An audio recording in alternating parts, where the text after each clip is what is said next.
ಹಾಗಲಕಾಯಿಯಿಂದ ಈ ರೀತಿ ಗೊಜ್ಜು ಮಾಡಿ ನೋಡಿ. ಸ್ವಲ್ಪನೂ ಕಹಿ ಬರಲ್ಲ, ತುಂಬ ರುಚಿಯಾಗಿರುತ್ತೆ. ಆರೋಗ್ಯಕ್ಕೂ ತುಂಬ ಒಳ್ಳೆಯದು, ತುಂಬ ಸುಲಭವಾಗಿ ಮಾಡಬಹುದು. ಹಾಗಾದರೆ ಬನ್ನಿ ಮಾಡುವ ವಿಧಾನ, ಬೇಕಾಗುವ ಪದಾರ್ಥಗಳು ನೋಡೋಣ. ಹಾಯ್ ಫ್ರೆಂಡ್ಸ್, ಎಲ್ಲರಿಗೂ ನಮಸ್ಕಾರ. KR ಚಾನಲ್ಗೆ ಸ್ವಾಗತ. ನಾನು ನಿಮ್ಮ ರೂಪ. ಈ ಗೊಜ್ಜು ಮಾಡೋಕ್ಕೆ ನಾನಿಲ್ಲಿ 2 ಚಿಕ್ಕ ಸೈಜಿದು ಹಾಗಲಕಾಯಿ ತಗೊಂಡಿದ್ದೀನಿ. ಹಾಗಲಕಾಯಿ ಮಧ್ಯಕ್ಕೆ ಕಟ್ ಮಾಡಿ ಬೀಜ ಮತ್ತು ತಿರುಳನ್ನು ತೆಗೆದು ಈ ರೀತಿ ತುರ್ಕೊಳ್ಬೇಕು. ದೊಡ್ಡ ಸೈಜಿದು ಹಾಗಲಕಾಯಿ ಇದ್ದರೆ 1 ಹಾಗಲಕಾಯಿ ಸಾಕಾಗುತ್ತೆ. ಸಾಮಾನ್ಯವಾಗಿ ತುಂಬ ಜನ ಹಾಗಲಕಾಯಿ ಕಹಿ ಇರುತ್ತೆ ಅಂತ ಅಡುಗೆ ಮಾಡೋಕ್ಕೆ ಹೋಗಲ್ಲ. ಈ ರೀತಿ ಒಮ್ಮೆ ಮಾಡಿ ನೋಡಿ, ತುಂಬ ಇಷ್ಟಪಟ್ಟು ತಿಂತಾರೆ.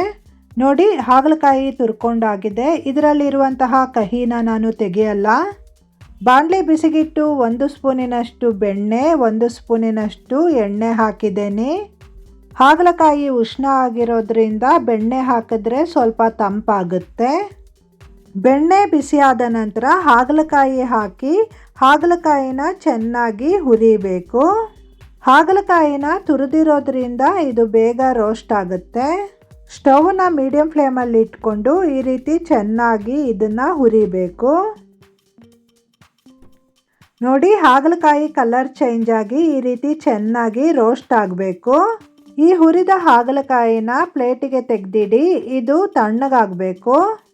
ನಂತರ ಅದೇ ಬಾಣಲಿಗೆ 1 ಸ್ಪೂನಿನಷ್ಟು ಎಣ್ಣೆ ಹಾಕಿದ್ದೀನಿ. ಎಣ್ಣೆ ಸ್ವಲ್ಪ ಬಿಸಿಯಾದ ನಂತರ 1 ಸ್ಪೂನಿನಷ್ಟು ಸಾಸಿವೆ, 1 ಸ್ಪೂನಿನಷ್ಟು ಉದ್ದಿನಬೇಳೆ ಹಾಕಿದ್ದೀನಿ. ಒಗ್ಗರಣೆಗೆ ನೀವು ಬೇಕಾದರೆ ಕಡಲೆಬೇಳೆನೂ ಹಾಕ್ಕೊಳ್ಬಹುದು. ನಂತರ ಇದಕ್ಕೆ 1 ಗಡ್ಡೆಯಷ್ಟು ಸಿಪ್ಪೆ ತೆಗೆದಿರುವಂತಹ ಬೆಳ್ಳುಳ್ಳಿ ಹಾಕಿ ಇದನ್ನು ಸ್ವಲ್ಪ ಫ್ರೈ ಮಾಡಬೇಕು. ಬೆಳ್ಳುಳ್ಳಿ ಲೈಟಾಗಿ ಕಲರ್ ಚೇಂಜ್ ಆದ ನಂತರ ಸ್ವಲ್ಪ ಕರಿಬೇವನ್ನು ಹಾಕ್ಕೊಂಡು ಅದನ್ನು ಚೆನ್ನಾಗಿ ಫ್ರೈ ಮಾಡಿ ಒಗ್ಗರಣೆ ರೆಡಿ ಮಾಡಿಕೊಳ್ಬೇಕು. ನೋಡಿ, ಒಗ್ಗರಣೆ ರೆಡಿಯಾಗಿದೆ. ನಾನಿಲ್ಲಿ ಒಂದು ಪಾತ್ರೆ ತಗೊಂಡಿದ್ದೀನಿ. ಪಾತ್ರೆಗೆ ನೆನೆಸಿಟ್ಟಿರುವಂತಹ ಹುಣಸೆ ಹಣ್ಣಿನ ನೀರನ್ನು ಮಾತ್ರ ಹಾಕ್ಕೊಳ್ತಾ ಇದ್ದೀನಿ. ನಾನಿಲ್ಲಿ ದೊಡ್ಡ ನಿಂಬೆ ಹಣ್ಣಿನ ಗಾತ್ರದ ಹುಣಸೆ ಹಣ್ಣನ್ನು ನೆನೆಸಿಟ್ಟಿದ್ದೆ. ಇದೇ ರೀತಿ 2 ಬಾರಿ ನೀರನ್ನು ಹಾಕಿ ರಸ ತೆಗಿಬೇಕು. ಗೊಜ್ಜು ಕ್ವಾಂಟಿಟಿ ನೋಡಿಕೊಂಡು ನೀವು ಹುಣಸೆ ಹಣ್ಣನ್ನು ನೆನೆಸಬೇಕಾಗುತ್ತೆ. ಈ ಗೊಜ್ಜು ಅನ್ನ, ನೀರು ದೋಸೆ, ಗಂಜಿ ಮತ್ತು ಮುದ್ದೆಗೂ ಸಖತ್ ರುಚಿಯಾಗಿರುತ್ತೆ. ನೋಡಿ, ಪೂರ್ತಿಯಾಗಿ ಈ ರೀತಿ ಹುಣಸೆ ಹಣ್ಣಿನ ರಸ ತೆಗೆದ ನಂತರ 2 ಸ್ಪೂನಿನಷ್ಟು ಬೆಲ್ಲದ ತುರಿ ಹಾಗೆ ಅರ್ಧ ಸ್ಪೂನಿನಷ್ಟು ಪುಡಿ ಉಪ್ಪು ಹಾಕಿ. ಬೆಲ್ಲದ ತುರಿ ಬೇಕಾದರೆ ಕಡಿಮೆನೂ ಹಾಕ್ಕೊಳ್ಳಬಹುದು.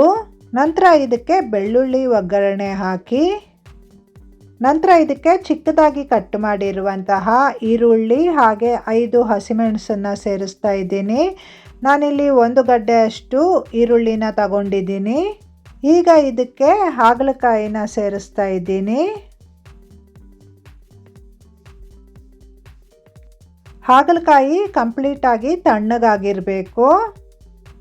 ಬಿಸಿ ಹಾಗಲಕಾಯಿನ ಗೊಜ್ಜಿಗೆ ಹಾಕಿದ್ರೆ ಗೊಜ್ಜು ಕಹಿ ಬರುತ್ತೆ. 2 ಚಿಟಿಕೆಯಷ್ಟು ಇಂಗಿನ ಪುಡಿ ಹಾಗೆ ಸ್ವಲ್ಪ ಕೊತ್ತಂಬರಿ ಸೊಪ್ಪನ್ನು ಈ ರೀತಿ ಕೈಯಲ್ಲಿ ಕಟ್ ಮಾಡಿಕೊಂಡು ಹಾಕಿದ್ದೇನೆ. ಇದನ್ನು ಈಗ ಕೈಯಲ್ಲೇ ಚೆನ್ನಾಗಿ ಕಿವುಚಬೇಕು.